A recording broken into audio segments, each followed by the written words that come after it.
हमारा त्याग जन जन तक पहुंचाया जाए, उनसे संबंधित 2 शानदार झांकियां इस शोभा यात्रा में रहेंगी, जिस पर जगह जगह पुष्प वर्षा या अन्य व्यवस्थाएं रहेंगी। शोभा यात्रा के अंत में रामलीला कमेटी के सहयोग से जिस डोले में रामलीला के दौरान राम दरबार चलता है, प्रभु श्री राम चलते हैं, उस डोले में वो डोला भी रहेगा। और शोभा यात्रा अलीगढ़ के जो कार सेवक है, जिनमें अलीगढ़ में एक ही बलिदानी कार सेवक हुए, भगवान सिंह, जिन्होंने अपने सीने पर भगवान राम के लिए गोली खाई और गोलोकवास को चले गए, उनकी माताजी को कल में करेंगे। और 100 इंच की एलईडी सेंटर पॉइंट चौराहे पर लगाकर, अटल चौक पर लगाकर हम एक संदेश, एक वेदना मेरी और थी जो मैं आप सभी के समक्ष रख। मीडिया एक बड़ा रोल इसमें प्ले कर रहा है, तो ये सब चीजें आगे बढ़ती जाएंगी तो भारत एक विश्व गुरु और विश्व की महाशक्ति के रूप में प्रतिष्ठित होता जाएगा, ऐसा मेरा निवेदन है। तो हमारा मंच सज चुका है। देखिए, प्रेस वार्ता है। अयोध्या में मर्यादा पुरुषोत्तम प्रभु श्री राम का जो मंदिर प्राण प्रतिष्ठा हो रहा है, उसको लेकर एक भव्य शोभा यात्रा को लेकर शोभा यात्रा रामलीला मैदान से चलेगी और रामलीला मैदान से चलकर आर्य समाज मंदिर रोड से जाते हुए मदारगेट चौराहा, उसके बाद दुबे के पड़ा होते हुए रामगढ़ रोड के पुल से टीकाराम मंदिर अटल चौक पर समापन होगी। शोभा यात्रा की विशेषता की अगर बात करें तो अलीगढ़ में, अगर बात अलीगढ़ की करें तो सर्वोच्च सम्मान अगर इस राम मंदिर को लिए किसी को दिया जाना चाहिए या श्रेय दिया जाना चाहिए तो वो श्रद्धेय अशोक सिंघल जी को दिया जाना चाहिए, क्योंकि पूरे देश में राम मंदिर के लिए उन्होंने अलग जगाई। या फिर बाबू कल्याण सिंह जी को दिया जाना चाहिए, जिन्होंने यहाँ तो सभासद की कुर्सी को भी कोई त्यागना नहीं चाहता, मुख्यमंत्री जैसी कुर्सी को त्याग दिया और बोला कि मैं एक भी कार सेवक के ऊपर गोली चलाने का पाप अपने ऊपर नहीं लूंगा, और कुर्सी छोड़ दी हंसते हंसते। या फिर अगर अलीगढ़ में बलिदान की बात करें तो अलीगढ़ में इकलौता बलिदान भगवान सिंह जी का हुआ, जिन्होंने राम के लिए सीने पर गोली खाई। मैं नमन उन सभी कार सेवकों को भी करता हूं जो उस आंदोलन के दौरान जेल गए, अनेकों अनेक प्रताड़ना झेली, वो सभी मेरे लिए पूज्य हैं। तो शोभा यात्रा में हमारा प्रयास है कि श्रद्धेय अशोक सिंघल जी और बाबू कल्याण सिंह जी को भी जो उनका त्याग है वो शोभा यात्रा में किसी तरह से जन जन तक पहुंचाया जाए, क्योंकि अगर आज की युवा पीढ़ी की बात करें तो अशोक सिंघल जी को अगर 18-20 साल के बच्चे की बात करें तो वो नहीं जानता। वो योगी जी को जानता है, वो मोदी जी को जानता है, और जानना भी चाहिए, हमारे देश के प्रधानमंत्री मुख्यमंत्री हैं। लेकिन साथ ही अशोक सिंघल जी को भी जानना चाहिए, बाबू कल्याण सिंह जी के त्याग को भी जानना चाहिए।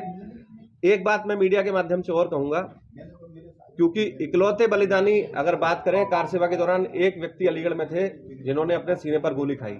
कल मैं उनकी माताजी को शोभा यात्रा का निमंत्रण देने गया था, क्योंकि हमारा प्रयास ये भी है कि 100 इंच की एलईडी लगाकर हम अटल चौक पर प्रमुख कार सेवकों का सम्मान भी करेंगे, जिसमें मेरे दिल की इच्छा थी कि भगवान सिंह जी का परिवार भी आए, उनकी माताजी भी आए। हालांकि एक बार हम कार सेवक सम्मान समारोह करके उनको सम्मानित कर चुके हैं। तो जब मैं गया तो पूरा परिवार ने जो मुझसे अपनी वेदना कही, तो वास्तव में कहूं तो मेरे को तो रोना आ गया कि राम राज्य की हम बात करते हैं और राम राज्य सा दिख भी रहा है, चारों ओर अपराध नियंत्रण की ओर है।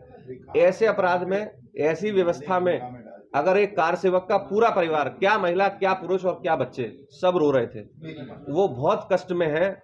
और जो उस समय भगवान सिंह जी की प्रतिमा उस गांव में लगाई गई थी, अगर उस प्रतिमा को अगर आप देखेंगे तो पूरी प्रतिमा गंदी हो रही है, वहां कोई सफाई की व्यवस्था नहीं है। भाई, अगर लोकतंत्र सेनानियों को पेंशन मिल सकती है तो मेरा एक निवेदन ये भी है आपकी टीम से, आप इस विषय को सार्वजनिक करिए।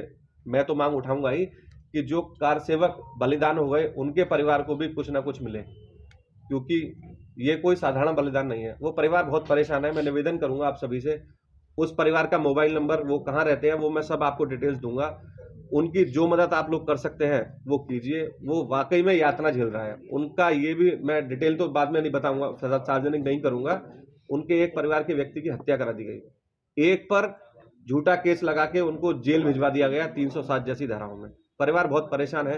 अगर आप सब लोग चाहेंगे तो परिवार की मदद हो जाएगी। और मैं पूरी ताकत से अपने संरक्षक मंडल को लेकर, कल भी अशोक जी भाई साहब मेरे साथ थे और हम परिवार के साथ हैं। परिवार की एक इच्छा ये भी है कि परिवार योगी जी से मिलना चाहता है। मुझे लगता है योगी जी अगर एक बलिदानी कार सेवक के परिवार से मिलेंगे तो समस्त सनातनियों को अच्छा लगेगा। खैर, मैं विषय को भटकाना नहीं चाहता।